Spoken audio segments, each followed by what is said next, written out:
Welcome to Nacht Waffen Pilot with Penny Bradley. Today's guest is Arkheim Ra, and he's a returning guest.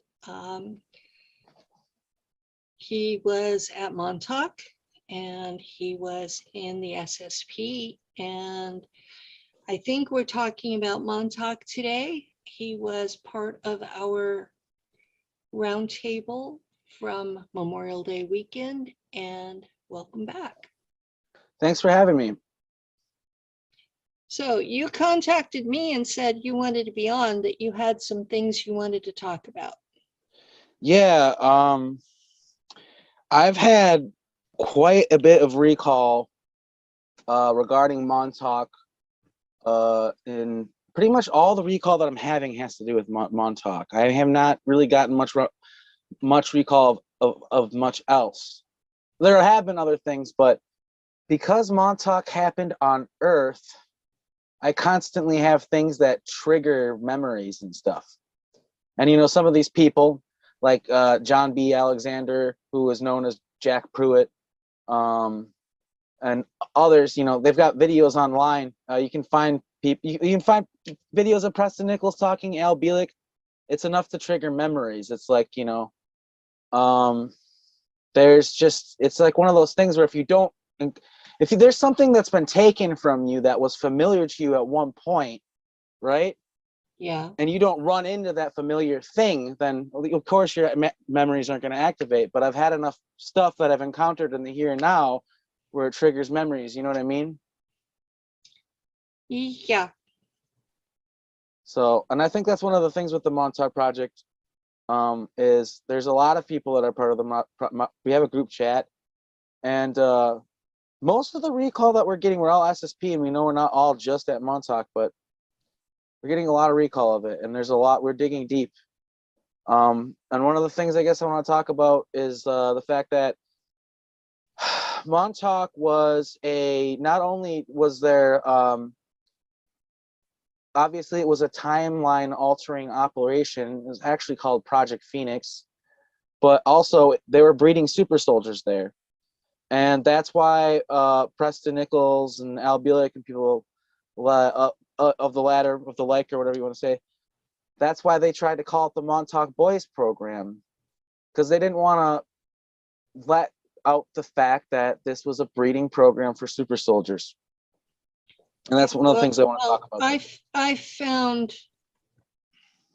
hints through a lot of the things, because I've been going through some.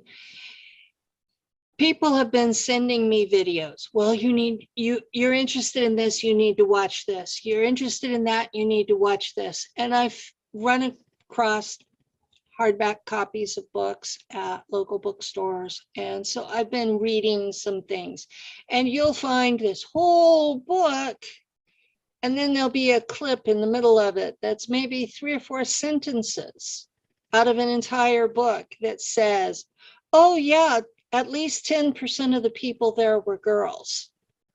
Or you'll find where Al Bielek talks about, well, there might have been a few girls there. Let's use just common sense here, right? Yeah. It's a timeline altering project. They're sending people back in time, and often on group missions, not just alone, to alter the timeline. Do you think that there weren't any situations that called upon a woman to go back and change something? Like, let's get real. Like, that's half of the human race. Like, you know what I mean? Exactly. Like, so I knew I had been there, not in the same time frame that you were, but I knew I had been there, and I had run across other people my age who had been there, and they were all women. I do not know any men in their 60s who were at Montauk who have told me they were. Well, Preston said that they tried girls at first and they didn't take as well, so then they started using boys, but we know that's bullshit. But that would be the excuse that would be given by that crowd as to why there were so many women at first.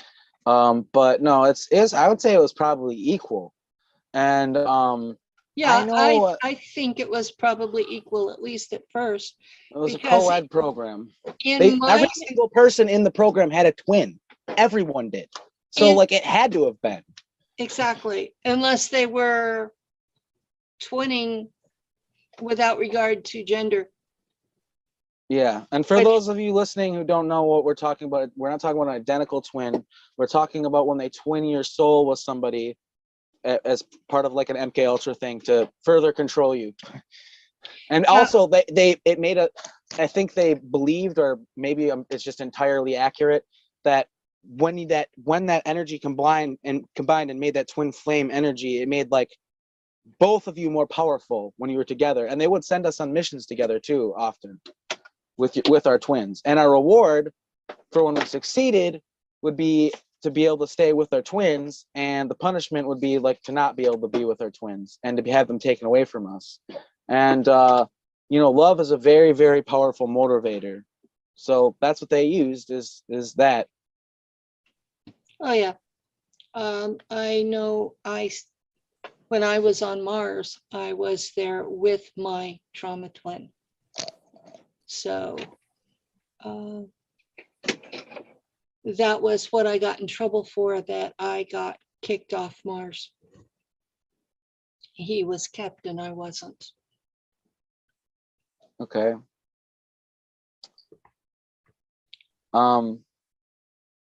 Yeah, that part of things is the twinning. I don't think people realize how, well, people that aren't part of this I don't think they realize how traumatic it is and how weird it is. And for me, I knew my twin in the here and now when I went to high school with them. And I think what it was is, I can't be certain, but I think they would tell us that if we did good, they would line things up to us to where we would end up in the same place and we could be together if we wanted to. But the whole story behind that for me and my twin is very complicated, because Preston did a lot of very fucked up shit involving my twin. I kind of don't even want to go into it, but you don't have to. Yeah. I'm not going to push you to do anything that's going to mess up your evening. Yeah, it may be a later interview, but yeah. Let's just say that the Preston that I know is a very, very vindictive, petty person. Very petty at an evil level. I wasn't part of Preston's program. I was there before he was. So I didn't personally know the folks running it at the time you were there. By that point, I was already in Nacht Waffen and elsewhere. I was only at Montauk for 6 months in the winter between 61 and 62 was when I was there. And it was bad enough then. It didn't get any better. It was like being in hell. But eventually, when I became a very good asset and a good soldier, and I was constantly doing a good job, it was a reward punishment scenario. So there was a time at Montauk where I didn't feel like they work you to death and you always have to do stuff and you're a soldier, but the real torture was when they were breaking you and training you. Once that ended, it was kind of like the light at the end of the tunnel, even though you were still a slave and your life exactly wasn't a bed of roses. Yeah. But so I have some interesting stories and memories and even some physical evidence of some of the time traveling that went on at Montauk, as well as I also have... You got physical evidence? Yeah, right here. So this right here, this is a phoenix coming out of a portal, okay? And they do that. They make portals and they can fly through them. And I have a phoenix. Her name's Ashara. And suffice to say, basically it started here.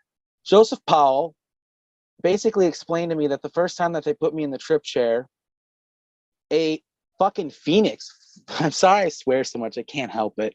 I've been making an effort to swear less, but I'm not panicking over it. I hope people understand I'm a human being. I'm not a public speaker, you know, but anyway, and I don't remember this. I don't recall this, to be honest with you. But according to Joseph, the first time they put me in the trip chair, a phoenix flew out of my chest like a thunderbird. You could call a phoenix or a thunderbird. I'm not sure if there's a difference. I'm not sure. I'm still trying to figure that out. But basically, it flew out of my chest, and it was like kind of like an ether being. And he said that it was like shocking everybody that tried to get close to me. And then the whole thing was they captured it. And that started getting my gears turning. And then so anyway, this is going to be a long tirade, just to warn you. So one day, and this happens to me sometimes with my alters. So one day I was lying on the couch trying to kind of pass out, and Jacob, my Montauk alter, telepathically links with me. And the last time that I talked to Jacob, I reached out to him and he told me, you live in your bubble and I live in my bubble, and our bubbles cannot collide, because if they do, one of them will pop, and it's not going to be my fucking bubble, so stay away from me. Like, that's basically what he told me the first time that I ever talked to him, and then he cut off communication with me. That is kind of a good description of what happens in the mechanics of integration. So anyway, though, he reached out to me, and his whole thing, going back to the twin thing, is he's like, hey, did you know that the first thing he said to me, and I thought it was weird, but I understand because he's all broken up over it, and he knows part of me is too. He's just like, you know, when Preston said that he killed Ava and put her back for you, because I did stuff so he would put her back or whatever, like take her out of Montauk, like make it so she doesn't have to be a part of this hell. He promised me that if I did these certain things, that he'd put her back. And basically what Jacob explained to me is he never put her back. He just put her in different programs. And he kind of helped me get back some memories of that. And I was like, okay, you know, like I said, I thought it was kind of weird, but like that's like to him, like very important. Like the fact that Preston did that, like he's pissed about it. And I can see how that would be betrayal. Yeah, it was betrayal. I could do a whole interview about all the things that just Preston and how much he fucked with me and all the terrible things he did to me. I could do a whole interview just based on that. But I also looked at him like a father, and he would also do nice things to me. It took me a long time for me to realize that he was a fucking piece of shit, but that's a whole nother story. But anyway, so my alter, he reaches out to me. He's telling me about that, and that's kind of a sidetrack. But then I had the memories back of my Phoenix. So I asked him about it. I said, I have a Phoenix. Her name's Shah, because that's what I got in my head. Because I remember when I'd call her, I'd go, Shah, like I'd yell it, and she'd come, you know, like. And he went, no, her name's not Shah, it's Ashura. And when you'd yell that, you'd be like, Ashura, like one syllable. I was like, that doesn't make sense. Why would I remember Shah? And he goes, well, do you remember when you would visit your friend Chris when you were like a little kid living on Peter Street? I was like, yeah. He's like, remember those cookies you ate there? Those like ginger cookies? I was like, yeah. He's like, okay, you didn't remember the cream in them. I was like, oh yeah, they have cream in them. He's like, yeah, sometimes your memories are like that. Like you didn't remember the cream. You didn't remember that it's Ashura because you remember yelling it in one syllable. I was like, oh, okay, that makes sense. So I asked him, I said, where is Ashura? And he said, it's in this giant museum in France called the Louvre. She's underneath it. Yeah, okay. She was underneath it. There's a giant Sumerian statue, and I'm talking gigantic, massive statue of a Sumerian tiger underneath the Louvre. I'm sorry if I'm pronouncing it weird. And basically, she's underneath the right foot. And there's a black dragon underneath the left foot. And I got that memory back. And I also got them. And then once he told me about that, I started talking with Joseph about it. And I actually remember going there and breaking in there and rescuing my Phoenix with Joseph. We went Jimmy, his Montauk altar. Okay. And we went down there And my Phoenix opened a portal, and that's how I got out of there. And I got my Phoenix back. Get this shit. I know this is gonna sound absolutely fucking bananas, but I don't care. I remember getting back to Montauk. This shit's so funny. I remember getting back to Montauk, and guess who wanted to talk to us? Guess who wanted to talk to Jimmy very badly? Barack Obama. He was pissed. So he gets on, and I'm on the side. He doesn't know I'm there. Barack Obama doesn't. I just watched Jimmy talk to Barack, right? And he gets on there and he's like, do you realize the trouble you just caused us? Like, what were you doing? Do you realize that's an act of war? He said the French Royal Authority, which I don't even know. I don't think it's a public group that exists, but it exists. He said the French Royal Authority is pissed. They look at this as an act of aggression and an act of war, and they think I'm behind it. And he's just like, we're sorry, you know. So Joseph was pretty respectful, but also very firm. Like, he's like, we're sorry, you know, like, you know, the thing is like, we're not the ones who committed the crime. Like, you know, Jacob, he didn't use me by name, but he said, and the individual that went with me to get this Phoenix back, that's his Phoenix. He's like soul bonded with it. They're the ones who stole it in the first place. We just stole it back. And Barack Obama was like, well, if you do stuff, if you're gonna do stuff like this, you need to at least give me a heads up or run it by me and give me clearance, so I can get the okay for me, get clearance. And Jimmy straight up. Did you guys release the Black Dragon too? I believe we did. And it was Joseph's Black Dragon. It was Jimmy's Black Dragon. Okay. And I believe we got it back. We were trying to, when we were going through those memories, because Joseph was trying to figure out if he got him back or not.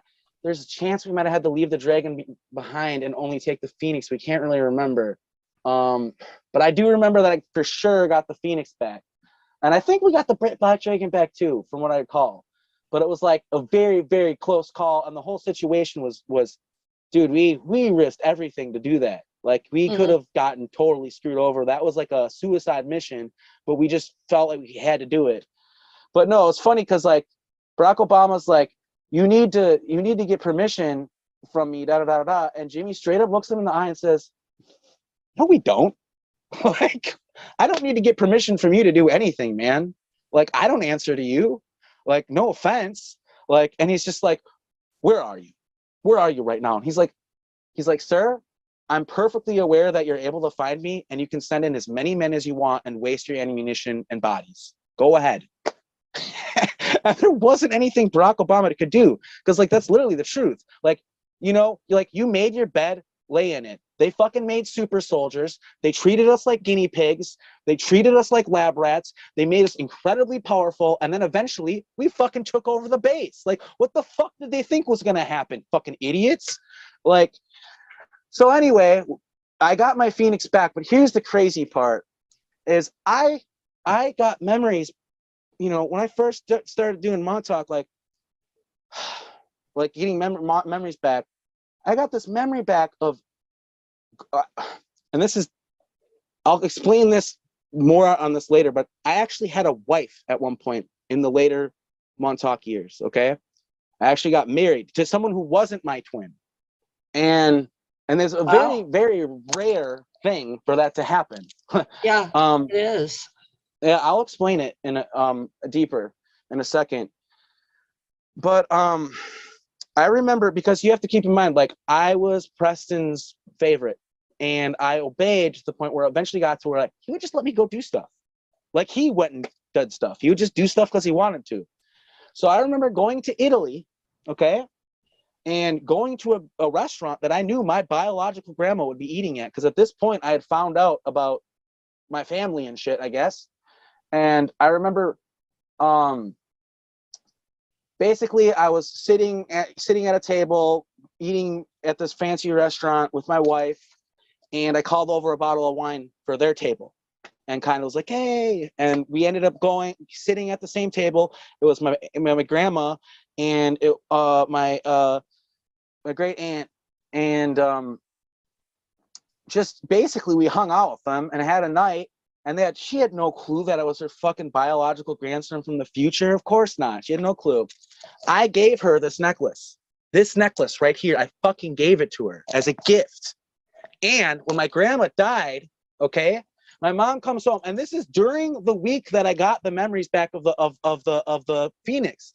And you know, there's screen memories are a thing. And I'm thinking in my head, I'm like, screen memories are a thing, yeah. and I'm like, this is kind of wild. A Phoenix that can open portals that flies out of my chest and stuff. Like, but my mom comes home and she's like, hey, I found this in grandma's jewelry box, and I thought you'd think it's really interesting. And I just like lost it. I was like, that's a Phoenix coming out of a fucking portal. What the hell? Like, and then it just further triggered like that memory that I had of meeting my grandma in Italy. Like, that was real. It actually happened.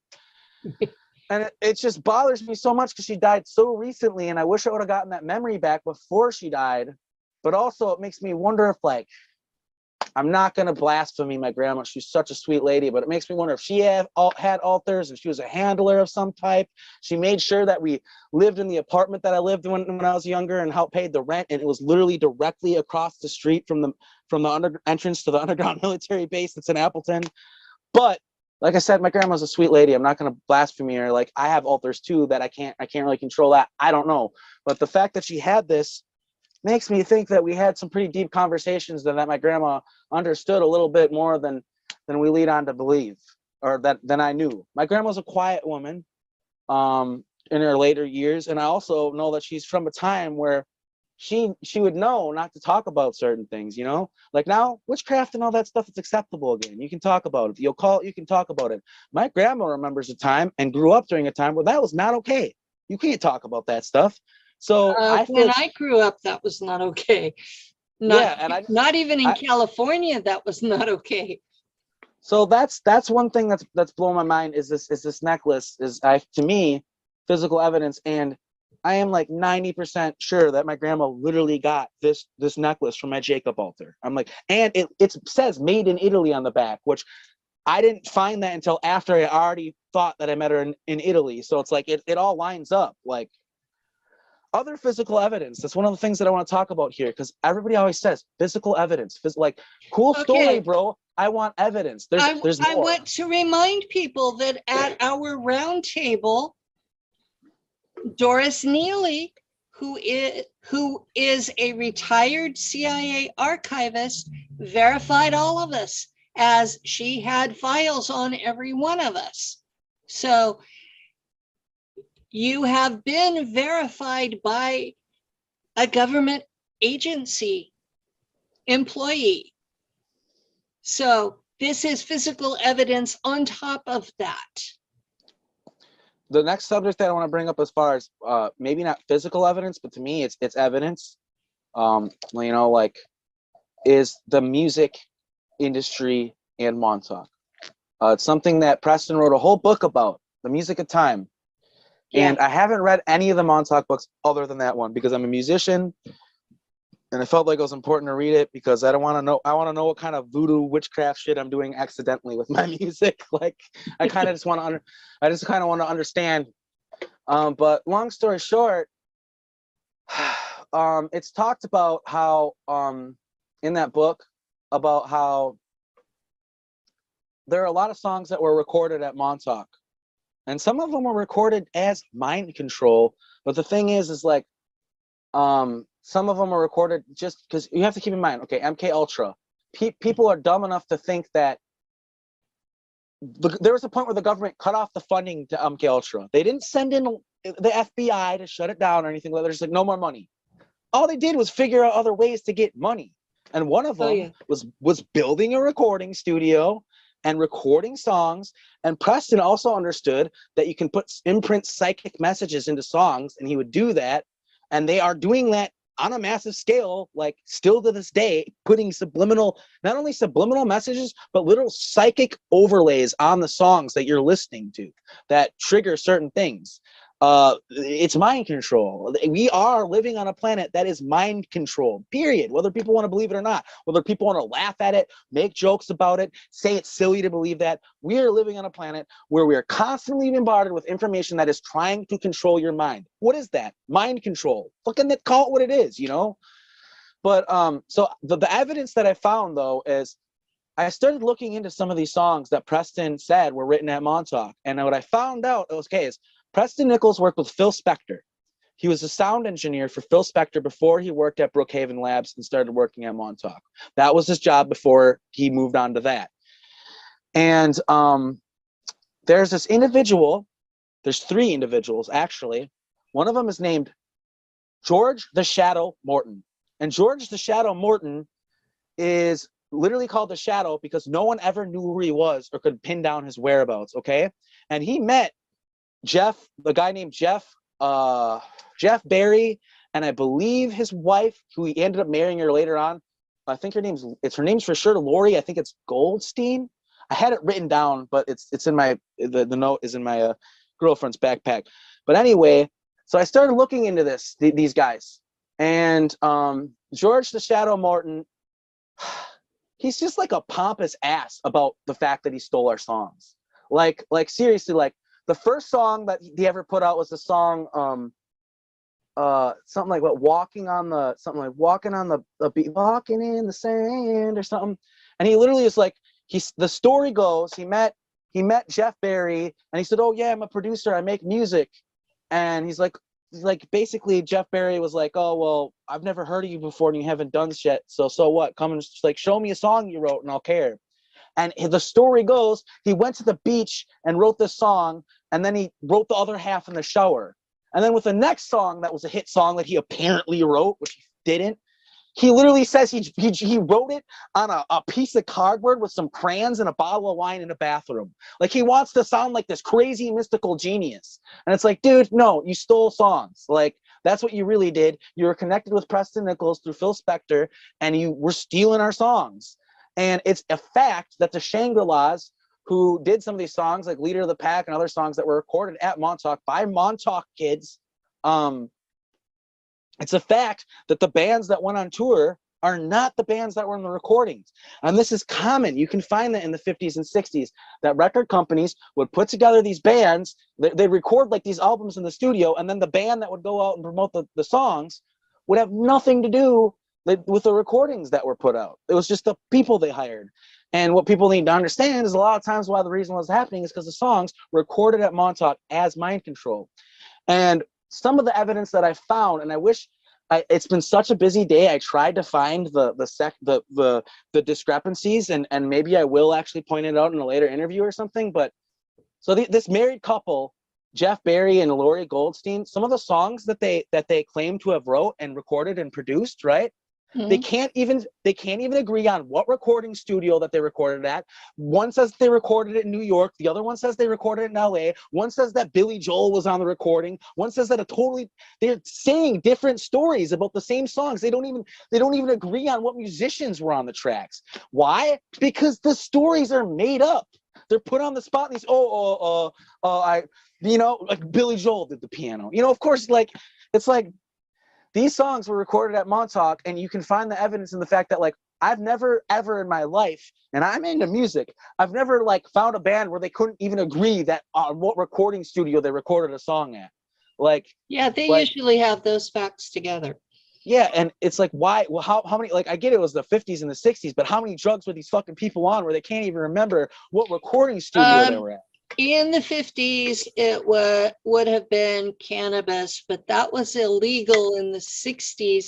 And if they were really doing recordings, they were pretty much straight for the recordings. They should have known.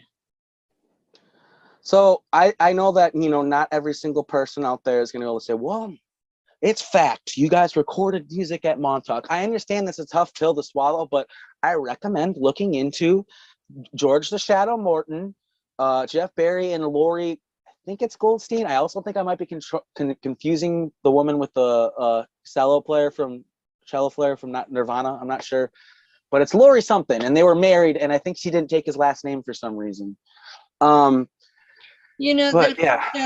That's not uncommon in our community for people who wrote and even recorded music to have their songs stolen. I can't think of his last name. His first name's Marshall. He's the guy that came up with the Vril lizard story. He said that he was down in the deep underground military bases where they have the cloning facilities, and that he was used for writing music, and he named which artists and songs that had been his music. And there are several other people in the community that have lists of songs that they said that they wrote but were stolen from them. So this is a very common thing in our community. Yeah, they tap into you know, every single useful piece of us that they can take. You know, we're worth billions of dollars or whatever, right? So whatever scrap they can fucking steal from us, they do. But well, they figure they invested so much in our development that whatever we produce is automatically theirs. And that's something that the community itself and the public needs to understand, is that even though a lot of us look like we've been lower class people, we've actually been very productive. It's just the fruits of our labors have been taken from us. Yeah, and also I can tell you that being abducted by the government, I was a much brighter, much happier, doing good in school, straight A student, and then post tag program, just all downhill. Like, because they broke me into pieces. What do you think is going to happen to me? It's going to have a great, successful life.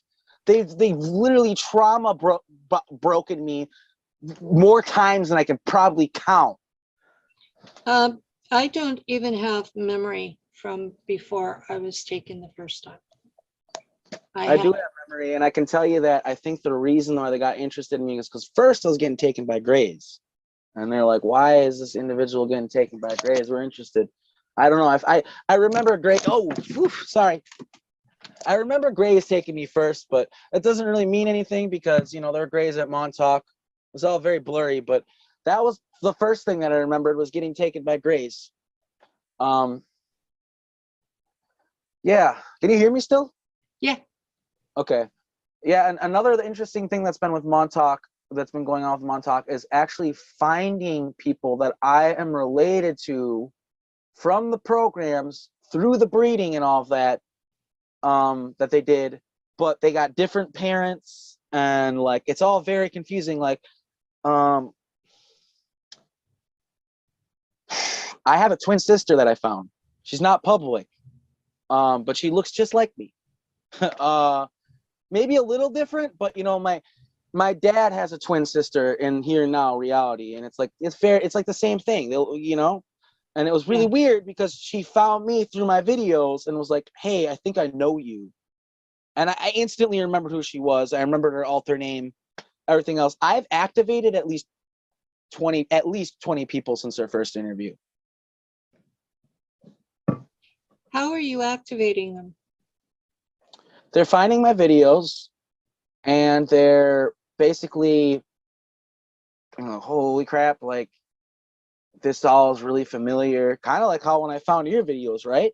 Yeah. But also, since I'm from Appleton, Wisconsin, which is an MK Ultra haven, which has an underground base underneath it and everything else, I have 4 friends that either live in Appleton still or did live in Appleton who realize that they're part of the programs because of me. 4 friends, just from one town. One of my friends, who I'm not going to name because they're not public, has known for years that we are part of SSP and just didn't want to tell me because he didn't want to freak me out. Here's another story. So one day, and this individual's not public, okay? And they don't talk about this stuff to any of you fucking assholes that listen in on this that are part of it. He's not public, okay? He's not going to go public, so fucking leave him alone. But he did tell me this, okay? So I went to high school with this kid. A lot of the SSP kids they would send to the Central High School. In fact, I think they sent all of us there. It's like a special high school for bad kids or whatever. But anyway, I went to school with this guy. And one day, by synchronicity, you know, I do live music. I do music like looping and stuff like that. Mm-hmm. I just posted something one day it'd be really cool to work with a rapper. I think that would be fun, like a really talented rapper, and just mess around. And then I ran into this guy that I used to go to school with, like, he's been doing rap like really, really hard and stuff like that. And he's like really talented. And he's just like, hey, we should mess around on a song. So we did, and we hung out like 3 times. And like the 3rd time we hung out, I just kind of, I don't know how it came out, but I said something about MK Ultra and spaceships or whatever. And I was just like joking. And he's like, oh, he's like, dude, me and my brother get taken. I was like, for real? He's like, yeah, man. He's like telling me about Die Glocken Bell and how he remembers working for the Germans and stuff. I was like, Yes. what the?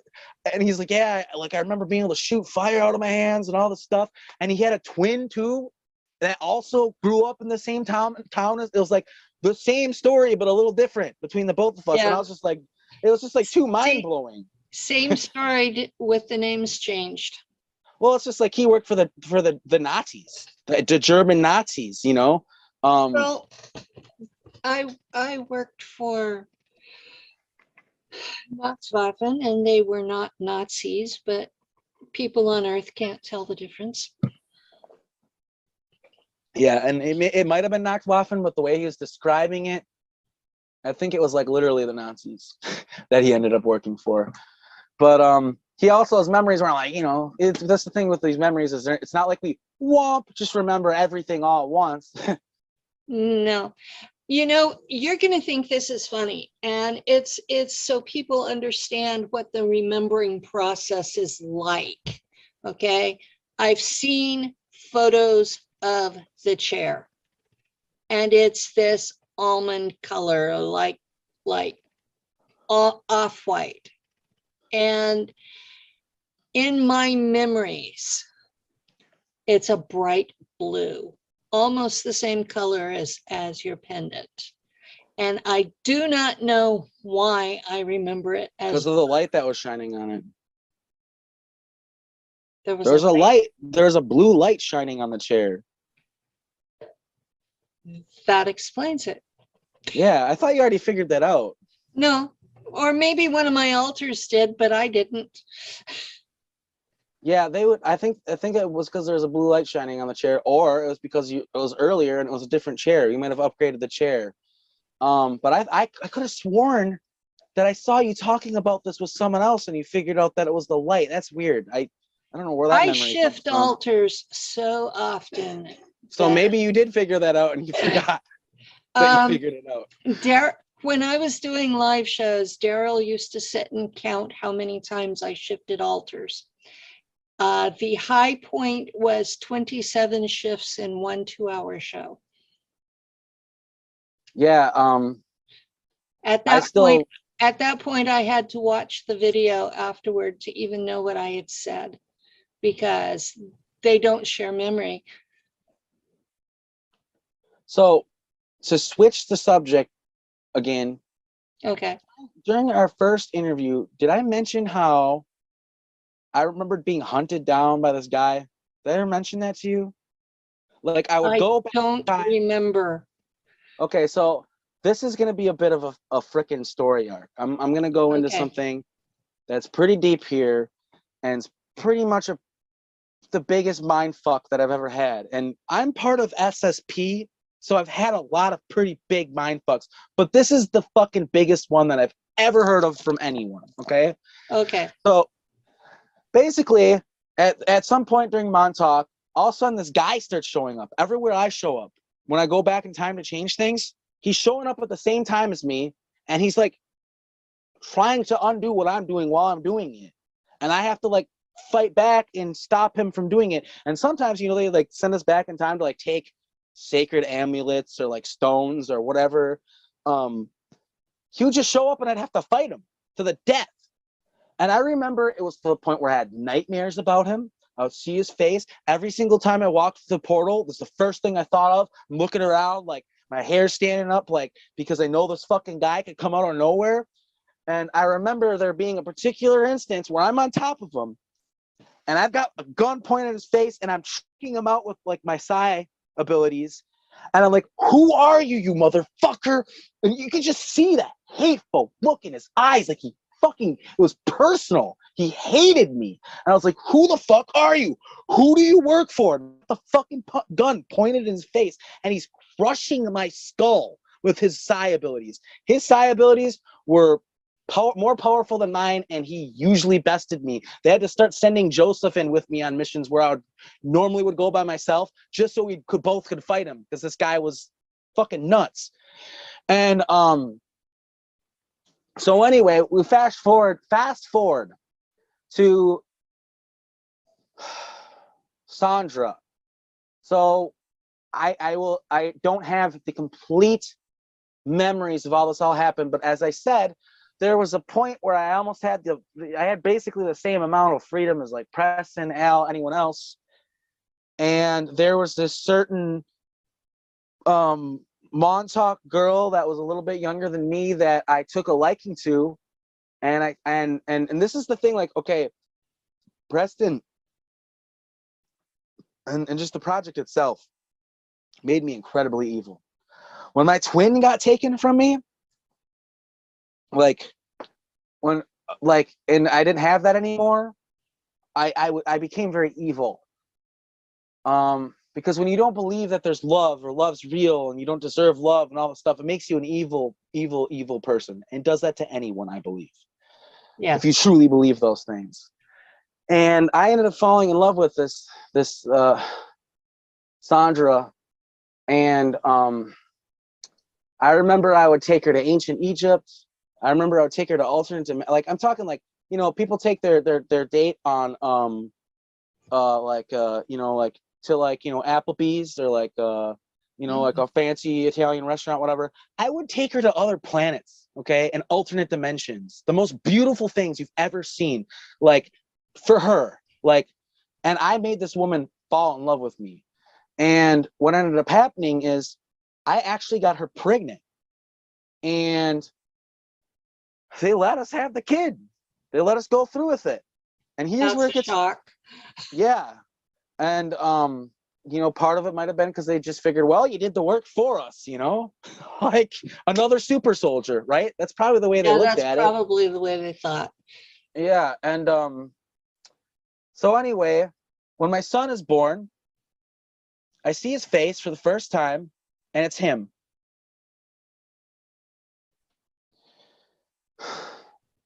It was the one, it was the guy, it was the person that was coming through the portal to kill me. It was my fucking son. And I'm telling you, man, I don't know if you know how much that hurt to see my son's face for the first time and know that he's going to end up hating me and trying to fucking kill me.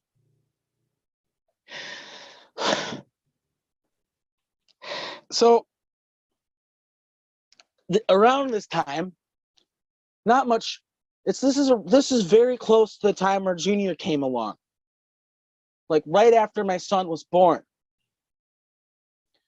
And I already told you about the conversation that I had with Joseph, where with Jimmy's altar, where he explained that, you know, things are different and we're gonna treat the kids better and that. And I'm like, hey man, you know, you got no argument for me, but that doesn't change anything for me. And I'm covering a lot of ground here. Yeah. So the whole thing was, there was the time bubble in England, which I think I mentioned during the Montauk Roundtable, and I was working for who I always thought was Marduk, but the Montauk crew, the group chat, okay, and other people that we're involved with, we're starting to realize that this being may not be Marduk and might be someone masquerading as Marduk. I don't know. I've always thought it was just fucking Marduk, okay? Well, but I'm for the audience, I am not part of that chat, so I don't know the day-to-day. I only know what you've been telling me along the way. But essentially, long story short, is this being, whoever he was, claimed to literally own my soul. He claimed my soul as his piece of property. And not only that, Montauk was leasing me from this individual. Like, in order for him to allow the Project Phoenix to have me and use me, they had to give him things and make exchanges in order for him to let him do it. And when things changed and the people who he made the deals with got kicked out, he wasn't going to let me go back. I already knew that. And that's why I was like, okay, it changed for you. Like, you just fucked up everything for me. And so and Joseph's like, I bring Joseph to or Jimmy, his alter Jimmy, I bring him to the castle. And I show him around and stuff. Like, I'm like, yeah, this is where I've been when I'm not at Montauk. And he's like, well, let's talk to Marduk. And I'm going to explain to him that I'm taking you back. And I'm like, all right, man, you do that. Let's go. Good luck with that. And Joseph is kind of admits that he's kind of mad at me for not being honest about the fact that, I'm like, dude, I didn't tell him, like, bro, you're about to get kind of seriously fucked over here. But so we go down to the lower level, and me and Joseph are standing before Marduk, whoever it is. He says he's Marduk. Maybe he's trying to make the real Marduk look bad. I don't know what's going on. But this individual, this being, regardless of who it was, Jimmy's like, look, this individual can't stay here because they have a son and a daughter, and they need to be there for them. Or no, a son and a wife, excuse me, and they need to be there for them. And you know, like, it's dishonorable or whatever, and you can't own a soul. You don't own this individual's soul. And he goes, oh really? I don't own Jacob's soul. And he's like, no, you can't own a soul. And he puts out his arms like this, and they're like these kind of like columns by the walls, you know, and they're Draco mercenary guards behind all the columns, and they came out with their guns like this, you know. And he's like, you were saying, go on. And I say to Joseph telepathically, dude, take it on the chin, man. Like, you want to get out of here alive? Take it on the chin. And so Jimmy's kind of like, you can assert that fact. You can assert that you own this person's soul if you want to assert that fact. Like, he carefully used the language where he placated him, but didn't accept what he was saying. You know what I mean? Like, Okay. And Marduk let him leave. And when he got back, I have heard Jimmy do things like that, yes. And when I got back, or excuse me, and this is, you know, obviously I wasn't there. I got this from Joseph. When Joseph got back, my wife, Sandra, was like, where's Jacob? And he's like, I had to leave him. And she's like, you had to leave him? He's like, he wouldn't come back. He couldn't come back. And she's like, oh no, we're fucking going in there and we're getting him. He's like, I closed the portal. We can't go back. And she's like, then we're opening a new one. Like, I'm going back by myself, or you're sending in a team with me. You decide. And the thing that's messed up about my wife from the programs is this is, I'm sorry if, like, I can only imagine that Joseph would be okay with me saying this. It's Joseph's has biological, it's his daughter, okay? It's his fucking daughter. She looks like him and everything. She's got the same eyebrows. Like, Joseph is literally the grandfather of my son, okay? Like, so that's wild, right? That sounds like Montauk. So that definitely sounds like Montauk. So long story short with that, they opened up a portal, went to the castle. It was an empty castle because they didn't have the coordinates to the time bubble. They just went, it'd be like going to Montauk. You know, if you beaming there, it'd be empty, you know, but if you beam there into the time bubble, the right coordinates, you'd be at Montauk, right? And that's how it was. And so that was, yeah, that whole thing. And then so what ended up happening is I was MIA for a long time. There was no way for them to get a hold of me. And like I said, Preston got kicked out. Preston and Al and all those motherfuckers got kicked out. So, so there's things that Preston did and those guys did, they didn't have to do, and they were bad. Some of the things that they did, they're doing it to make deals with other ET groups. And like they went back in time and changed things to placate ETs to get tech from them and stuff like that. They were doing all sorts of stuff like that, changes to the timeline that were bad. And when the program got taken over, they took it upon themselves to go back in time and fix things and change things that we made happen that we didn't agree with. And since I wasn't around, guess who was the first fucking person to volunteer to do the work that I couldn't do? my son. And I wasn't there, but basically Jimmy didn't like the idea of my son being the one to do it. But so he asked for volunteers, and it was Jason, my son's name's Jason, and one other individual. And apparently Jason just looked at this other individual like he was going to fucking murder him, and he put it down his hand. And that's where that began. Now the good news with this, okay, well, I'm sorry if this is a little all over the place. Now, what's also crazier about this is, okay, so as I said, I found people through my videos, right? Yeah. Well, one day a woman messages me, and they're not public, neither is her daughter. I'm not even going to say what country they're from, but they're from Central America. I'll just say that. That's more specific maybe than I even should be. But basically, she messaged me and she's like, I think that my daughter was part of Montauk. I have a really strong feeling. Do you mind if I send you a picture? And I didn't have the memories of this individual was trying to kill me being my son until I saw her face, because she looked so much like my son. And it all womp. Like I said, I see things in the here and now that bring my memories back. I explained that at the beginning of the interview. This was one of those things. Those thick eyebrows, those bushy eyebrows that my son has. Same. And like the eyes, they're the same. Like, and it just made my heart sink in my chest, because I was like, this is I told this woman, I was like, your daughter was my wife at Montauk. We had a son named Jason. And of course, this individual's not public, but holy cow, talking to her mother, wow. A lot of really weird stuff happens to this individual. At one point, there was a spaceship outside their house for 2 weeks, just floating there for 2 weeks.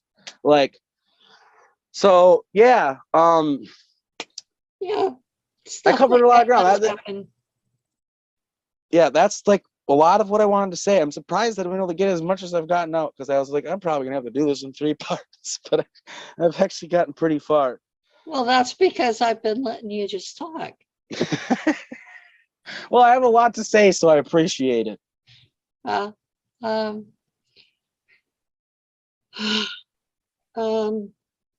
have any questions about everything I just told you? No, a couple of comments. Okay. I know that there are people from my time that had kids together, but it was disguised, where it looked like the real parents were other people. And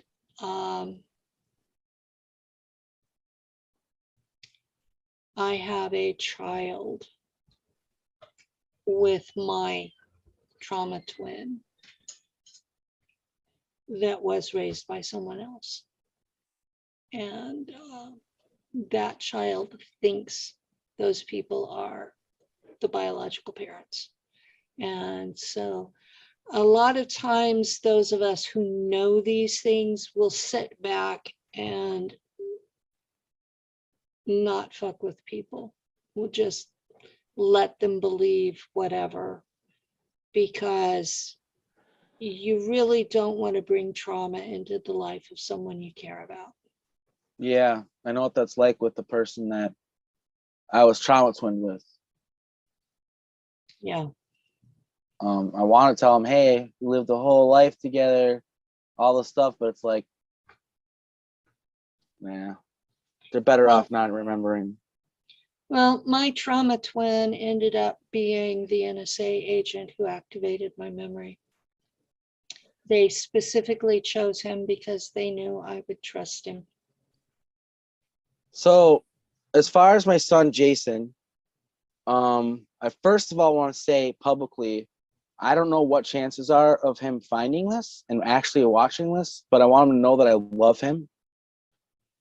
I hope that I get to be reunited with him.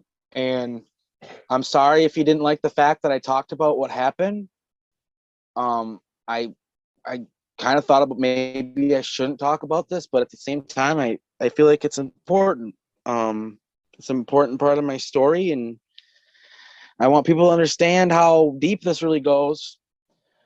But I want to also say that there's some good news. The silver lining is, so I had that conversation with Jacob where he explained the thing about the Phoenix and stuff like that.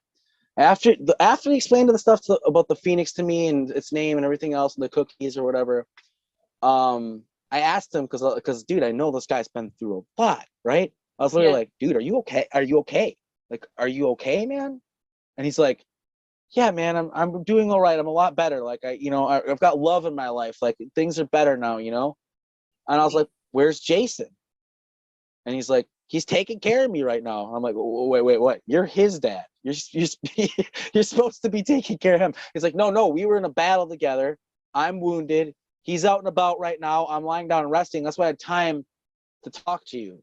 And he's like, and also my Jacob explained to me, I'm in the future right now. I'm like not even the same time frame as you right now. I'm literally in the future right now talking to you. I was like, oh, okay. But he's like, yeah, no, we get reunited and we start working together. I was like, well, that's really good news. Because dude, until I heard that news, man, I was heartbroken. I was so heartbroken. Like, I would see pregnant, like, friends on Facebook. I'd start crying.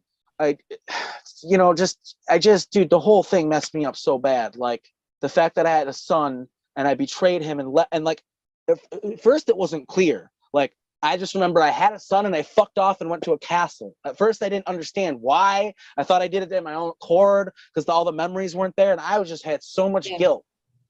But now I understand better that like I kind of didn't have a choice, and I explained that to Jimmy when he was like you got to come back to like before we went down to talk to Marduk. I was like, dude, I was born in a test tube. Like, I don't have, and which isn't true, obviously, but that's what I thought. I was like, I don't have control of anything. I'm a piece of military equipment. I'm a slave. Like, I can't have a life. I can't have a wife and a kid. Like, I was an idiot for thinking I could. Like, I explained to him, I don't have a choice in the matter. But yeah, that was kind of the attitude that these programs wanted me to have, was that I was born in a test tube and that I was their property. Yeah, I remember the mindset that they want you to have. I remember the day that Jimmy called me into the office, okay, and sat me down and told me, I have something to tell you. We have your files. Are you need to be mentally prepared for this? Like, are you ready for this? I was like, all right. And he showed me pictures of my mom, my biological mom, and my biological dad, their files, like facts about them. And he's like, dude, this is your family. These are your parents. You weren't born from a test tube. They're out there and they love you, and you're gonna get to be reunited with them. Like, I remember that moment when I found out that I had fucking parents and a life in the real world. Like, and it was really intense. Yeah. And when a lot of people, when a lot of us found out about that, because at this point it was a lot more more volunteering and like wanting to be there, and like we weren't being forced to do stuff as much. We were trying to fix the wrong we did. And some of the people, when they found out they had parents, they didn't want to stay and fix their wrongs anymore. They just wanted to go back to mommy and daddy. But I was one of the people who decided to stay for however long it took to fix everything. And so people are going to be wondering, because I told before that I went to the castle. So let's fast forward. Let's fast forward to what happened. All right. So after this happened, with the situation where I had to go to the castle, is when I worked for this individual and I did a good job, I was treated really well, just like at Montauk. But if I betrayed him, he would punish me real bad. Like I told you, I think I told you, like I remember being put in a cage with my sister Arcturia and being a parrot that he would like make do tricks and say things and stuff like that and laugh at. And I remember being sent on missions by him and having to look at myself as a parrot next to him and just be like, yes, sir. Yes, sir. Like, but anyway, I did this. Basically what I did at one point is I had a plan. was all worked out, and I can't remember exactly how I brokered it. But there are these three. So there's an individual at Montauk who I'm not entirely sure is public, so I won't say who they are. But they at one point were put in the trip chair, and they made all the power go out at Montauk. They made all the windows explode, and it's actually even documented. All the power for Long Island went out when this happened. Wow. Or at least the Montauk section. Preston talks about it. I've seen Preston talk about it, and I actually remember like who was and what happened. Well, anyway, this individual that made all the windows explode and the power shut off when they put him in the trip chair.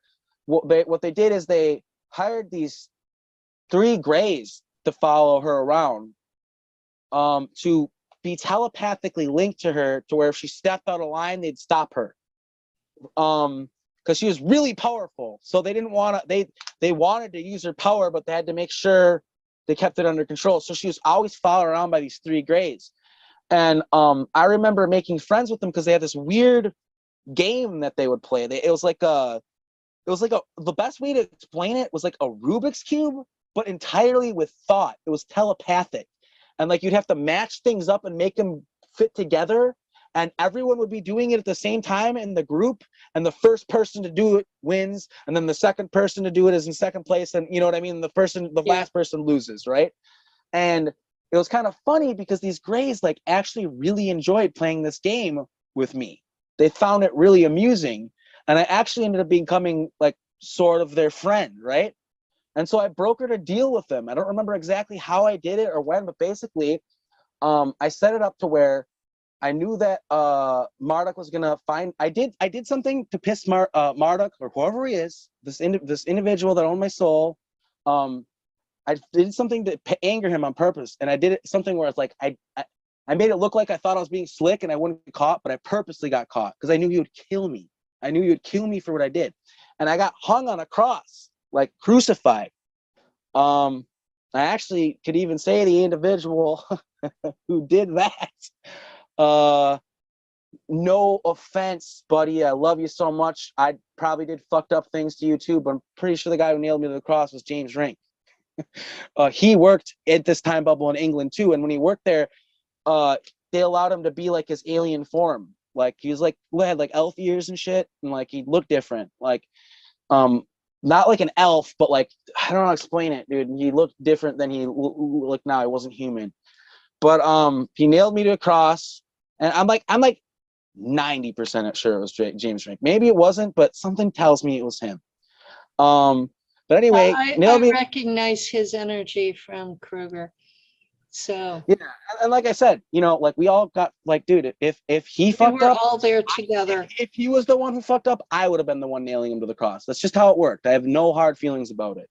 But basically, so their whole plan was like, you know, when I die, they're gonna capture my soul and put it into another body or whatever, right? Yeah. Well, I had these 3 Greys cloaked in a saucer, just in the time bubble, like just in it. And when I died, my soul got sucked up in the ship, sucked in the magnetic bottle. They ran out of there like a bat out of hell, and they already had a clone body ready for me that they put my soul into. And I went back to Montauk, and it was like the return of, you know, Jacob. Like everyone was like, holy shit, like you're back. Like, you know what I mean? Like, and I explained to them that there's this individual who is a certain, I don't want to, a public individual, but it's their daughter, so I'm not going to say who it is because their daughter is not public. But basically, it was a public individual in the community's actual biological daughter was also at this castle, but they were getting treated like, so this being, Marduk, whoever he was, he had personal beef with me and the bird people that I come from. And that's why he treated me so poorly and said he owed me. We sided with the humans, who he viewed as slaves. So his whole thing is, haha, you get to be a slave now, just like a human. You get to be like the lowly humans that you chose to side with over us because of it's a long story. But anyway, this individual, Kira, she could open portals. She can teleport instantly. Like she has the ability to just teleport instantly, to the point where when we brought her to Montauk, she would teleport to play pranks on people. That's how easy it was for her. She would do it to fuck with people. But this guy had her just to throw peanuts at her and laugh at her. He didn't realize how powerful he was. He was just a jackass. And what I explained to everybody at Montauk was like, we need to do whatever it takes to get this individual back from from Marduk, or not Marduk, whoever it is, Enlil. I can't remember who we thought it might be other than Marduk, but so I'm just gonna say Marduk from now on, and just right now the disclaimer, it might not actually be Marduk. But anyway, so they had to broker, and Marduk didn't know I got back to Montauk. He had no idea where it was. But basically, they brokered a deal with Marduk to get her back, and they had to go on missions and give him tech and it was a fucking lot of stuff we had to do for him to give his prized possession that he loved to belittle and laugh at back to us. You know what I mean? But it was worth it to us, because it's like, dude, this guy, it's like dude, you can't. Not only I cared about her because she's part of my soul tribe or whatever, but like it's also just the fact like this dude, this is a really powerful soldier and stuff, and like that I was able to use that logistic fact to make everybody like agree and be like, okay, let's do this. So once we got her back, that's when we went back to the time bubble, because I was able to get the coordinates. We went back to that time bubble, which was at I said it before in other interviews. I'm having a brain fart, but it's a castle in England that you can actually look up in the history. And basically, we went to the castle and leveled it, completely decimated the castle. I'm talking turned the castle into rubble because we wanted to kill Marduk. We hated this guy. And we didn't succeed in killing Marduk. He somehow got away. It was a bloodbath, but the main person we wanted to get got away. And what's funny about this castle is, I wish I could remember what it's called. I've brought it up in other interviews. I'll comment in the YouTube video what it's called after. Okay. But basically this castle in England, the historic fact of this castle, like I said, I found it on Google's map and looked it up, is it never was a full castle. There never was a castle there. It was built in the 17th century by a royal from Normandy who wanted to establish himself in England faster and make it look like he'd been there for a long time. That's not what happened. Like, come on, really? A guy built a castle like that's in ruins and moved into it? Like, that doesn't make any sense. No, what really happened is it was decimated in a time bubble, and in this reality, it either A, never existed or hasn't existed for thousands and thousands of years. Well, a long time. So probably like the Dark Ages was probably the prime of that castle, the Dark Ages. Which, by the way, the Dark Ages were just when the human beings weren't allowed to read and write, and the Shahami ruled. The Shahami hybrids were the royalty. Like, that's what it was. And that's where all the legends of vampires and stuff come from, is they ate people and drank their blood and stuff like that. And the human beings lived in slave cities and had no freedom. I have recall of that. I've looked into the history. And yes, folks, there is history from that era. It's written in Latin. And at this point in time, Google Translate does Latin. So. Oh, wow. Yeah, I've been actually reading the shit through Google Translate. And that's the gist of it, is that Homo sapiens was not allowed to learn to read and write. You would be burned at the stake if you figured out mathematics. All of that was reserved for the Shahami hybrids. Yep. And any of us Rh positives who figured out any of it were burned alive. And there were millions of people burned alive during that time frame. So if you figured out anything to the point that you were coming close to being on a par with them, then you were in trouble. Unless, of course, the king thought you were cute and then he took you for his mistress or whatever they called the homosexual folks that they kept on the side.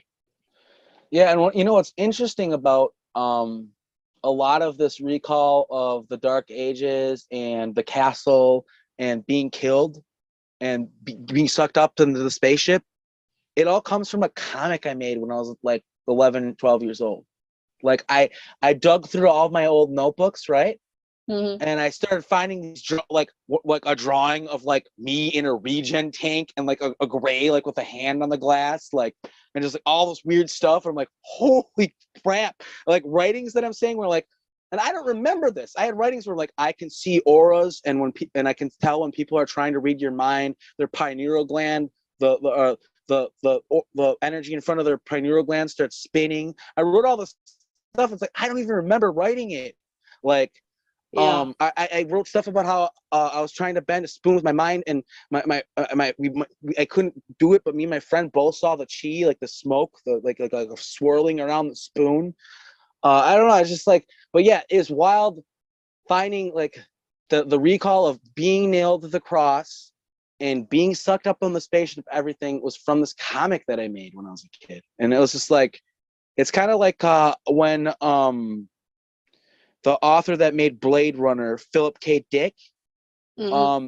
he basically went in front of a group of people at one point and was just like, hey, by the way, guys, all my books are real and they're based on recall that I have of actual stuff that really happened.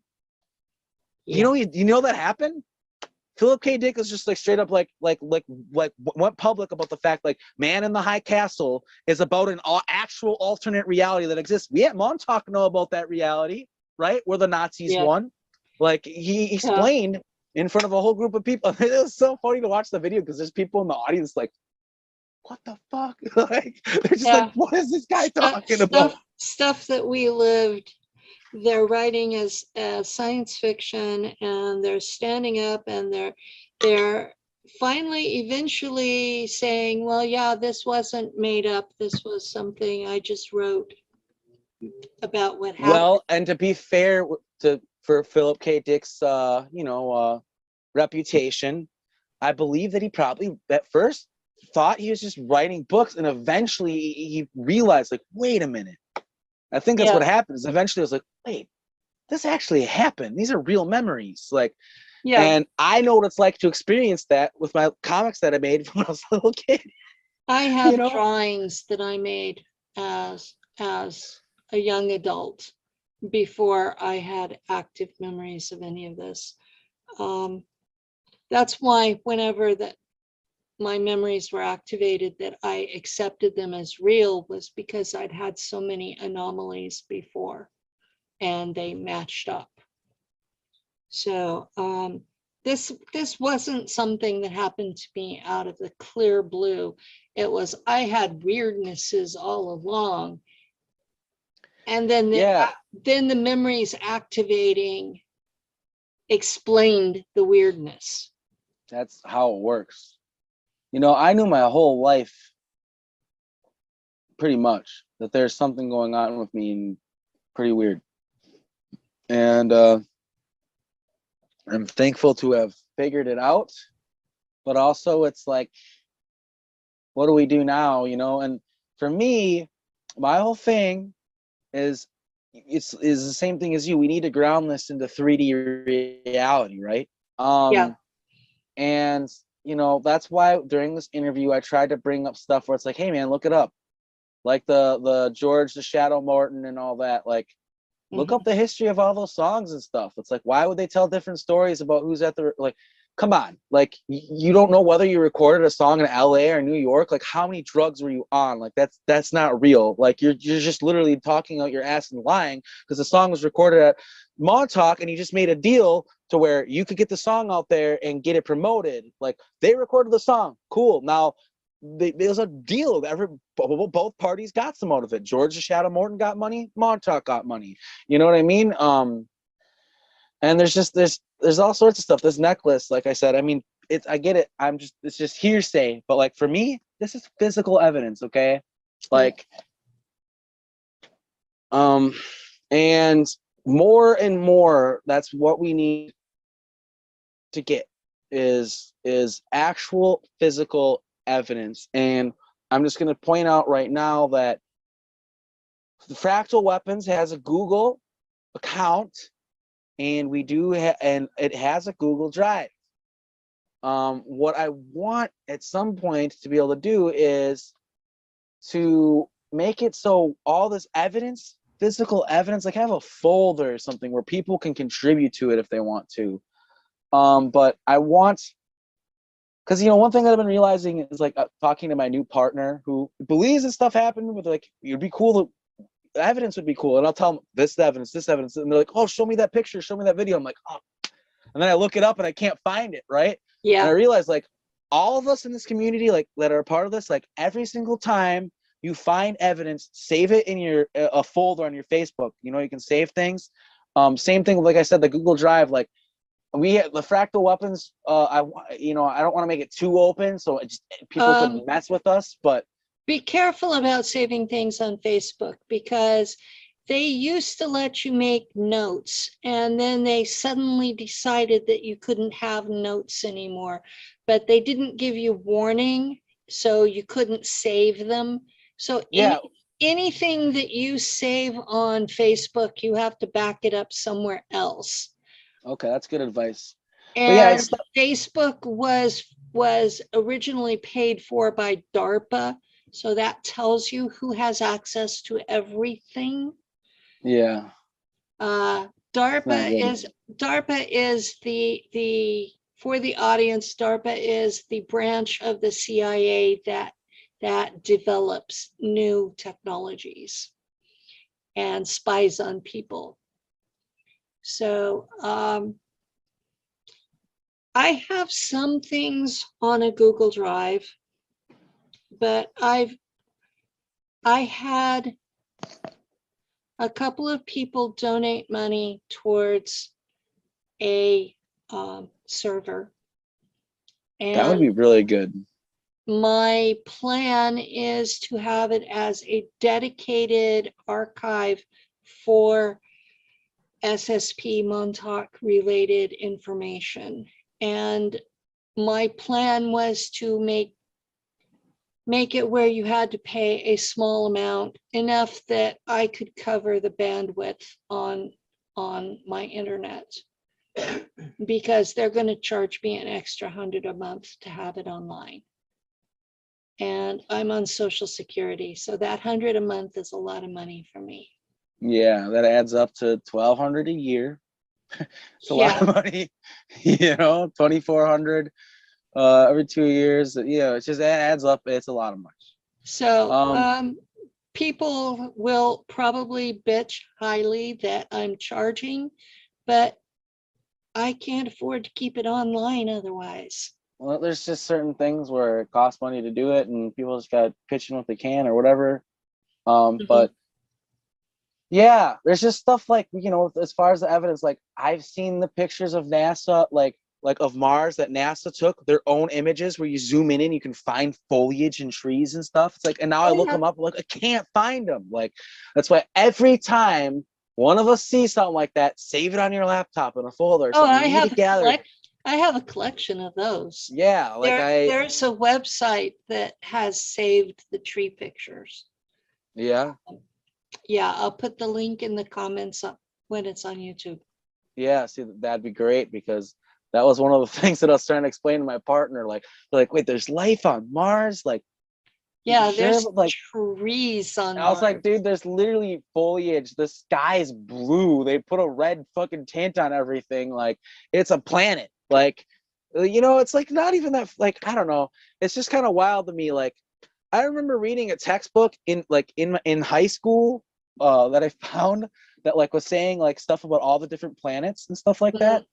And there was a time where the textbooks that you read in school literally said, yeah, Mars most likely has life on it, like da da da da da. It was before they went there, of course, and stuff like that. But like, yeah, something that used to be something that was easily acceptable, and people were like, oh yeah, that's definitely possible. Now it's like, there's no way that's real. You know what I mean? And I get it, because my whole life I've thought the same thing. When I first found your videos, I was like, it's just like the same thing with when I found Tony Rodriguez. It's just like, this guy's just, what he's saying is so wild and far out there, but you know he's telling the truth. Like, how could he just be, and same thing with you, how could they just be pulling this, and like the details, and then the fact that, you know, you and Tony remember some of the same things, and then you're adding other people, there are more and more people, their memories are the same, they remember the same, being at the same places at different times, like all sorts of stuff.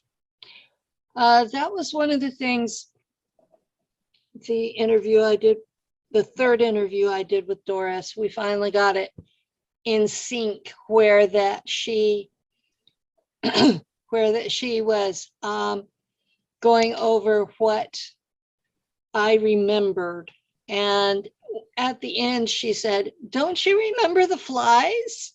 No. So just because we remember it doesn't mean we remember everything. That's something people need to understand, is our memories have been, the erasure process, the memory wipe process makes it where our details may be off. Because I remember the spiders, I remember the flies, no, I don't remember the flies. I remember the spiders, I remember the ants, I remember the raptors. I don't remember grasshoppers the size of buses like Andy Pajago talks about. I don't remember some of the things that Tony talks about. I vaguely remember those, like that like if one of those giant grasshopper things died, that's like a lot of food. Like, or if you kill one of those things, that's a lot of food. You're gonna feed a lot of people for a long time. The spiders were a lot of food. That was almost like eating lobster. Just there were a lot of things that other people said about Mars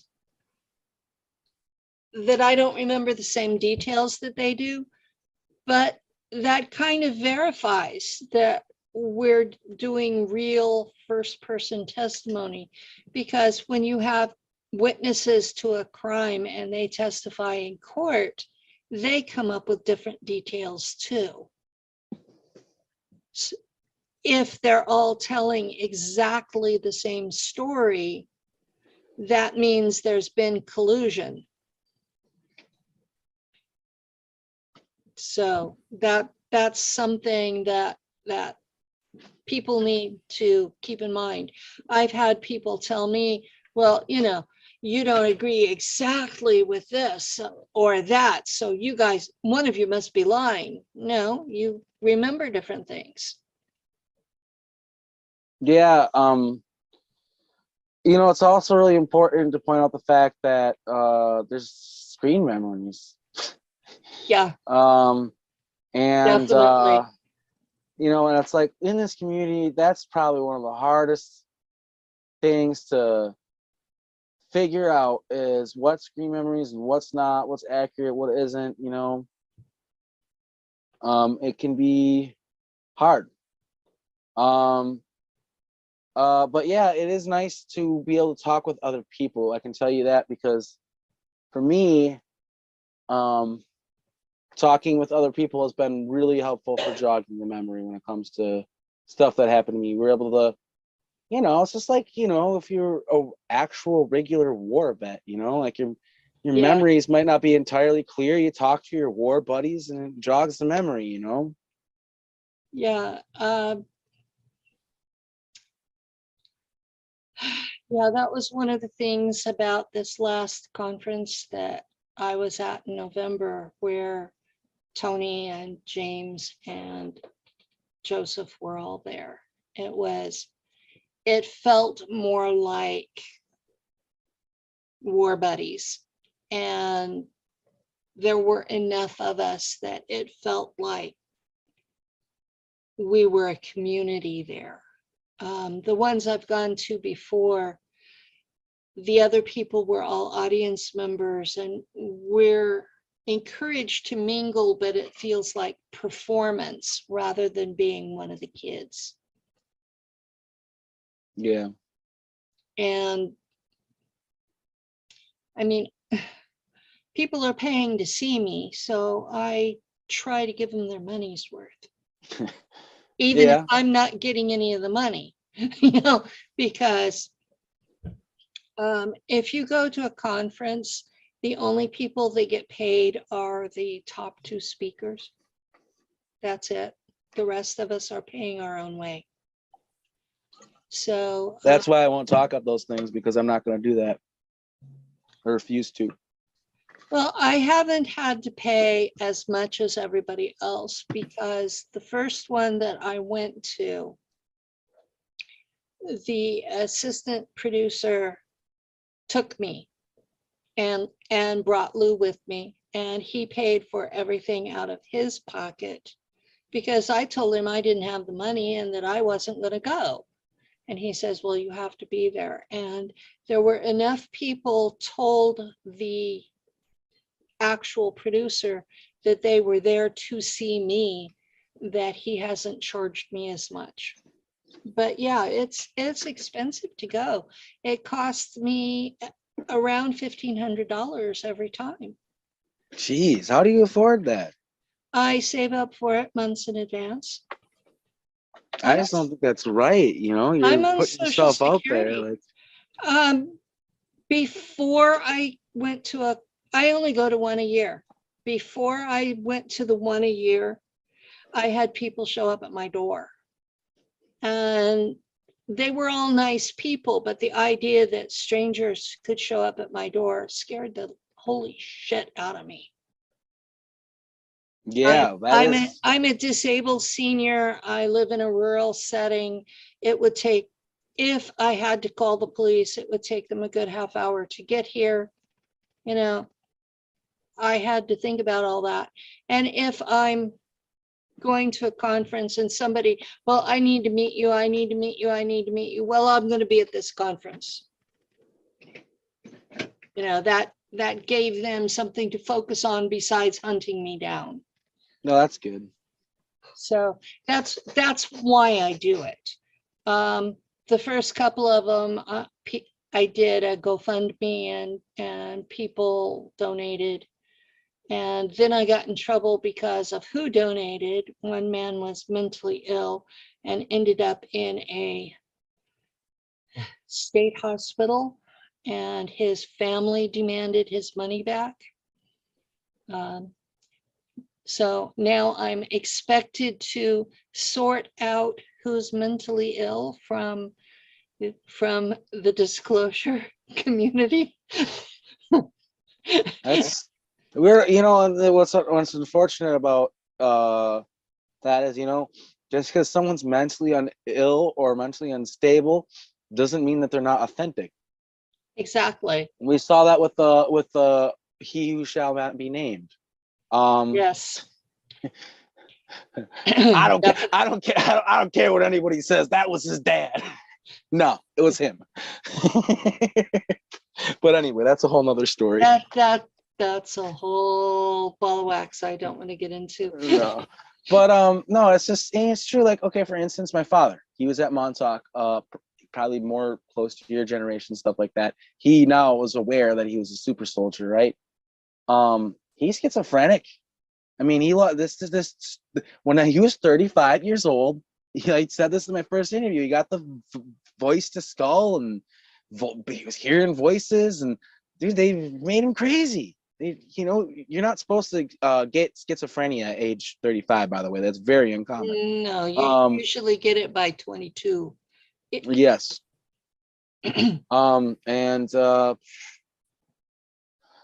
Yeah, it's just I forgot what I was gonna say. I don't know. It's just a bummer. Like I don't know. I kind of had a brain fart there, but yeah. I don't know. Still a brain fart. Yeah. What were we talking about? That's one of the things that the audience needs to know, is that these are generational incidents. They don't just happen to us. My mother was taken. I know this because she has alters. She has 3 active alters, and 2 of them hate me. And that's why I've broken contact with my mom, is because she can be the one that likes me for half an hour to 45 minutes, and then the others will take over and it turns into an abuse situation. And I'm just tired of subjecting myself to that. And all three of my children here have been taken, and both of my grandchildren. And you can see the personality change the first time they're taken and mind fractured. And you can see it in their eyes afterwards. When I came public to my mom, who was the first person that I kind of publicly admitted stuff to, right? Yeah. What was I went on a walk with her, and I just said, Mom, I kind of want to walk with you. Has some pretty heavy stuff I want to talk with you about, you know? And I basically explained to her, like, you know, do you remember when I was a little kid, how I thought I was abducted by aliens and stuff? And she's like, yeah. I was like, you know, that was real, right? Like, that happened. She's like, you know, I know, I always believed you. And I was like, well, what if I were to tell you, like, I think it had to, and this is before I figured, like, found you guys. Yeah.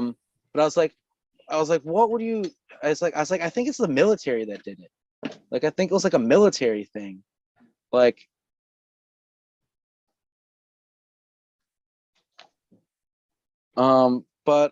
sorry. So yeah, I explained to her, like, I thought it was like a military thing, and that that, like, I remembered being in like a white room for a really long time, like hooked up to an IV, like for years and years. And she's like, that explains a lot. And I was like, what do you mean? And she's like, well, there's this point in your childhood where all of a sudden you got really there was a point where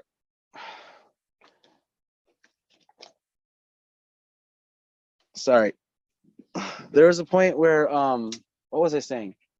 The white room with the IV.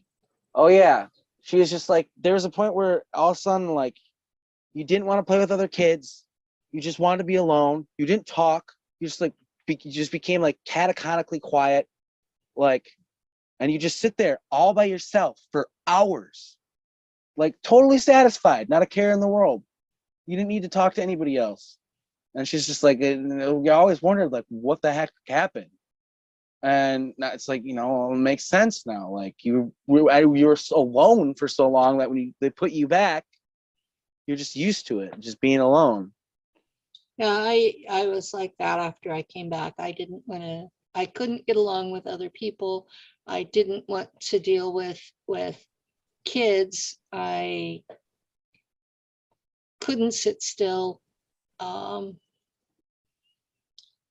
And then I learned to read, and I would sit with a book and they would have to shake me to get me back into reality, because I would get so concentrated into reading. And I did that clear into high school. And my parents thought that I was going to be the old maid that they were stuck supporting for the rest of their life. And they finally found a young preacher from our cult who was willing to marry this weird chick.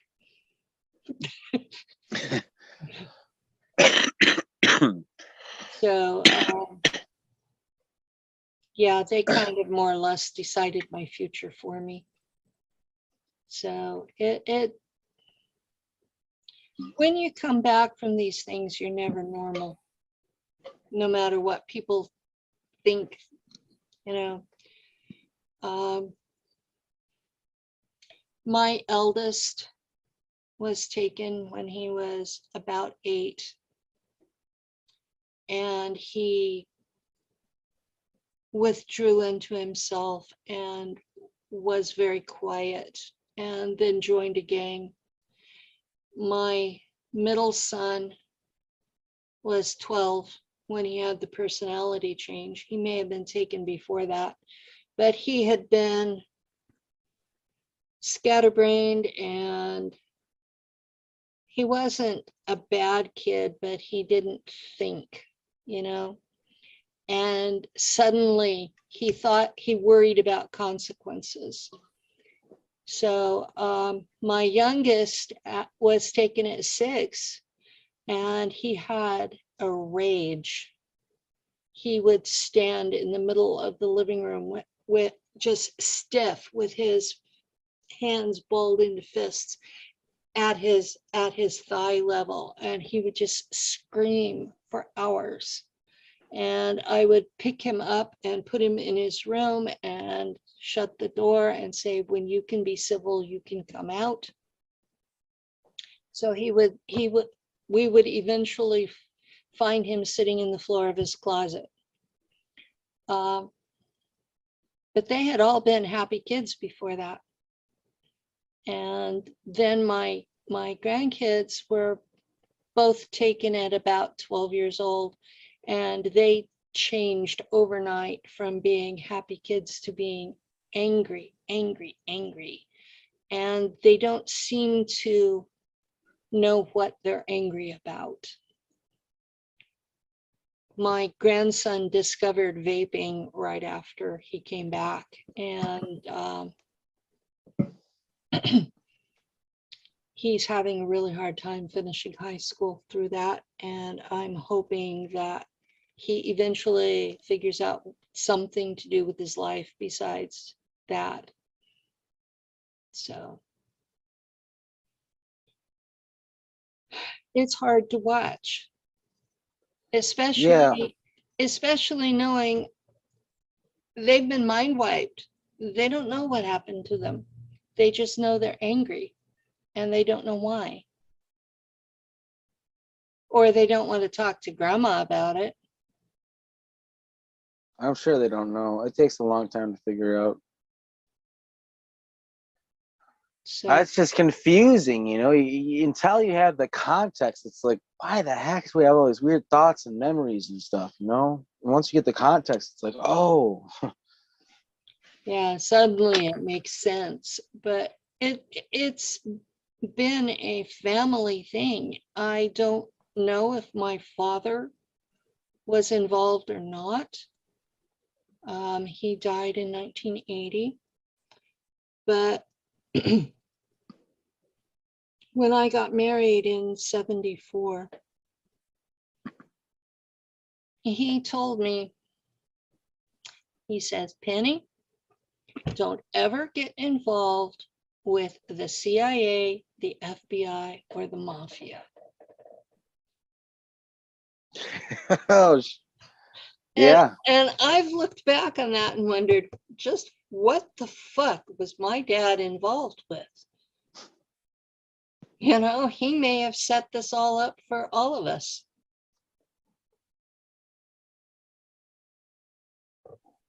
I know he was a Teamster, and in those days, the Teamsters were a big deal.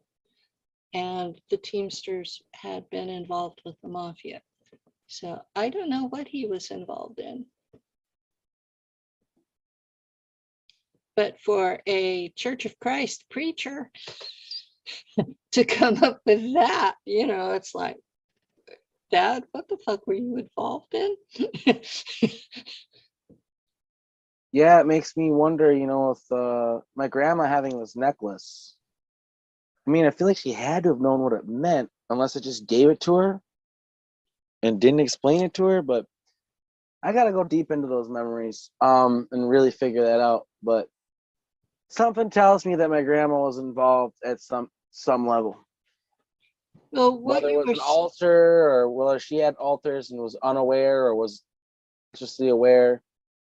My grandma on my mom's side, I think, was involved. And then another creepy thing, I'm not gonna say it as a fact. I really want to look at their pictures, but together. But I feel like my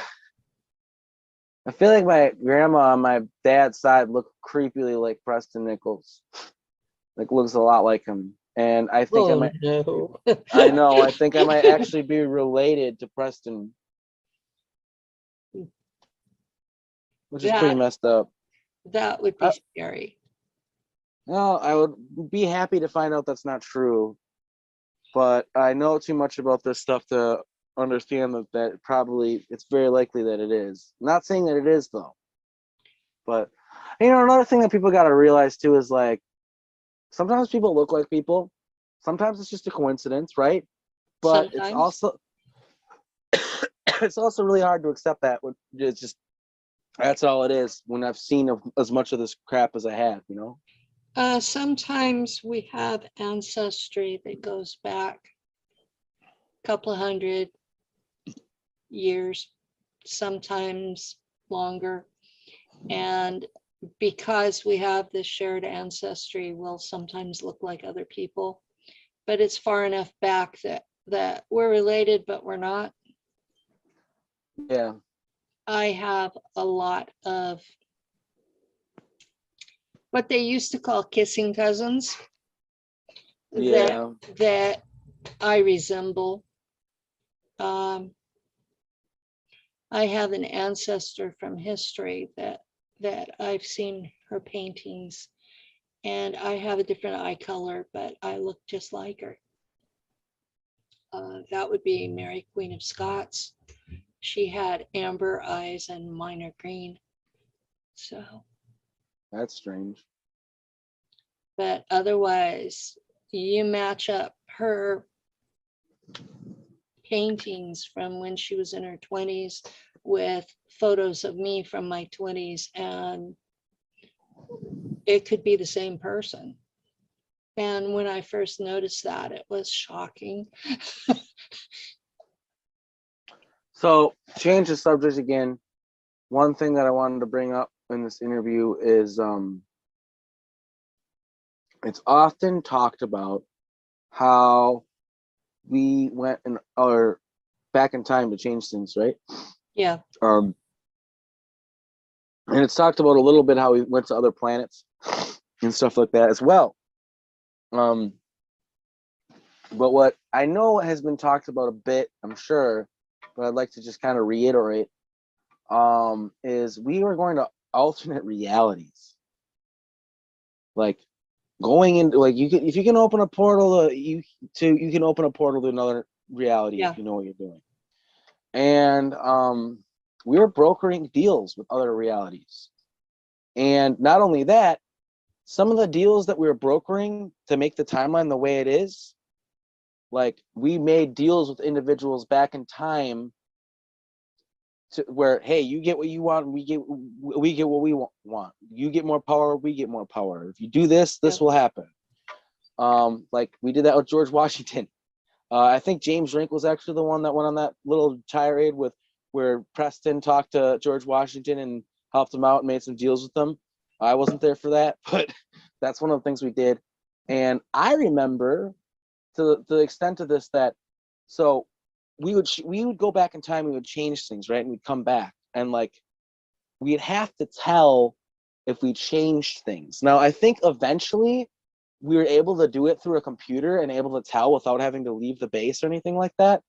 But I remember having a collection of coins from different timelines and different realities. Like they're like my badges of honor for like going to all these different places. And I remember that when we'd come back, Preston would be like, here, take this money and go to the gas station and buy some cigarettes or something and see if they take it. And so we go in there, and sometimes we go in there and, you have your bag of chips and your pack of cigarettes or whatever it was and put the money on the table, and they just look at you and give you your change, and you'd walk out. Other times you'd walk in there and they'd look at your money and be like, son, we don't take Monopoly money. You know what I mean? Like, because it's not from this reality. And so that was one of the ways we figured out what reality we're in is we get sent to the gas station. Like, seriously. Yeah, I often wondered how they knew whether I had changed anything by stealing an apple or not. Yeah. Because I was a 6-year-old kid. What would I know about how things changed? Yeah, I remember there being a reality on Earth where the coin had a phoenix on it. Yeah, and I can't remember what was on the other side, but I remember that clearly. There was one that had a phoenix on it that looked a lot like, like this phoenix, Yeah. Um, makes me wonder what reality, and maybe that was even this reality. I don't know. It's just so wild, like when you think about it. I mean, this stuff's really hard for like normal people to believe. Like what you went to back in time and alternate dimensions, da da da. I just wish people could understand it. It's like, yeah, if you don't understand how wormholes work, then you can be taken advantage of. Yeah. If you don't understand how souls work, you can be taken advantage of. This entire thing where people are like, well, it doesn't make sense. I can't understand it. It's like, yeah, that's why it's happening. If you understood it, it wouldn't be happening. People would stop it. Yeah. Like the reason why Preston Nichols was able to go on YouTube and basically brag about raping children and putting their brains into a computer and then reinserting them is because people don't believe it's real. If people believed that it was real, the motherfucker would have got castrated like he should have been. Now that's always watching them on YouTube and listening to what actually comes out of their mouths, and they were never arrested. That boggles the mind.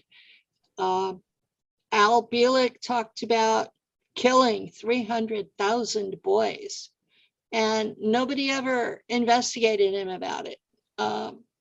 Preston talked about that how you got into the mood, the proper mindset to go through the chair was through being raped, and nobody ever investigated him about it. And you listen to Philip Schneider did. One person. Who? Philip Schneider. He did. He was a whistleblower.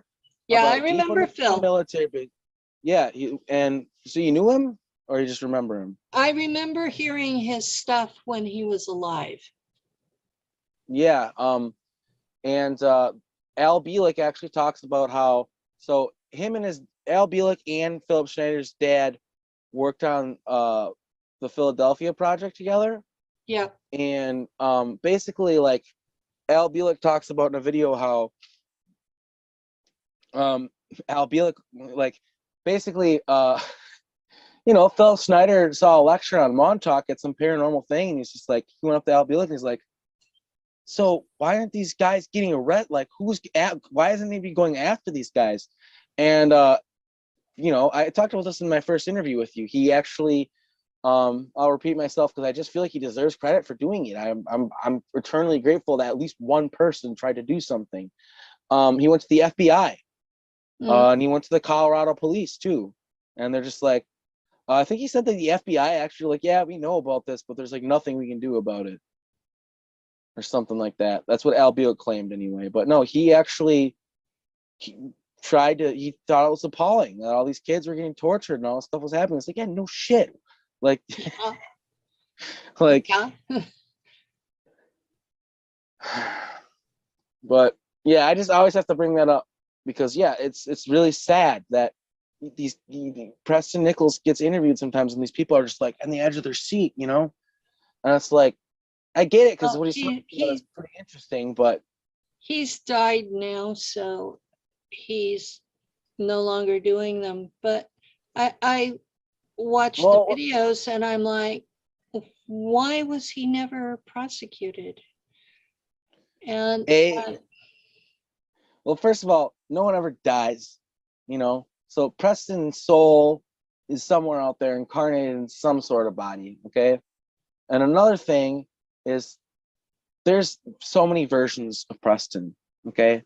The version of Preston from this reality is not the only Preston Nichols I dealt with. I've dealt with all sorts of Preston Nichols. When I got kicked out of, when I got pushed out of Montauk, I still saw Preston Nichols all the time. Because there's more than one version of him that's involved in this, and they're all going to the alternate dimensions and making deals and stuff like that. So like, just because Preston Nichols died in this reality doesn't mean that much to me. In my mind, he's still alive somewhere out there. At some capacity, multiple capacities. It's Well, not fun to think about, but it's true. yeah. On that note, we're just about out of time. So if you have any links you would like to share. I just want to point out that there is a Fractal Weapons YouTube page. I only have 3 interviews on it. I believe that I'll be doing another interview in the near future with I don't want to say it because I know he pretty much said he'd do it. Stephen Popliotech or whatever. I think that's one of the people that I'm going to talk to next because he knows a lot about the archangels and all these different individuals. And I'm just interested in his perspective because I'm trying to wrap my head around it. But yeah, basically just the Fractal Weapons page.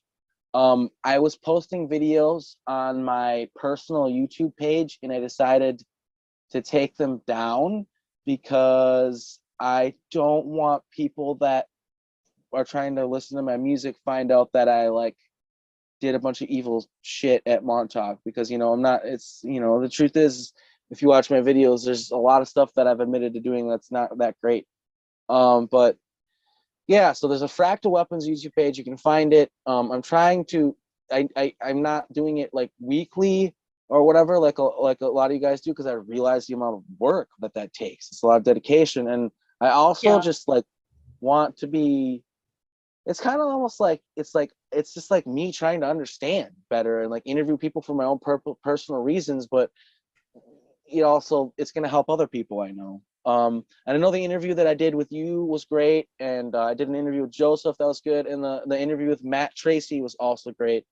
And yeah, I just need to get more on top of it. I've been traveling around over the place. I just settled down in Portland, so soon I should be able to have like more of a steady schedule and be able to plan things out and do more interviews. But Yeah, when I basically, first started, I was doing 2 a month, and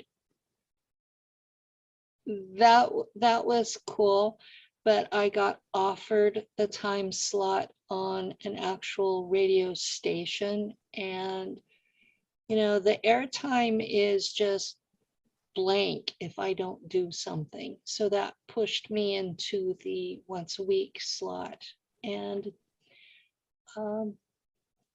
it's forced me to really look at my own memories and look at the community and see who I think presents well and seems to know what they're talking about. My criteria was keeping it 3D based because so many in the community are so religion based.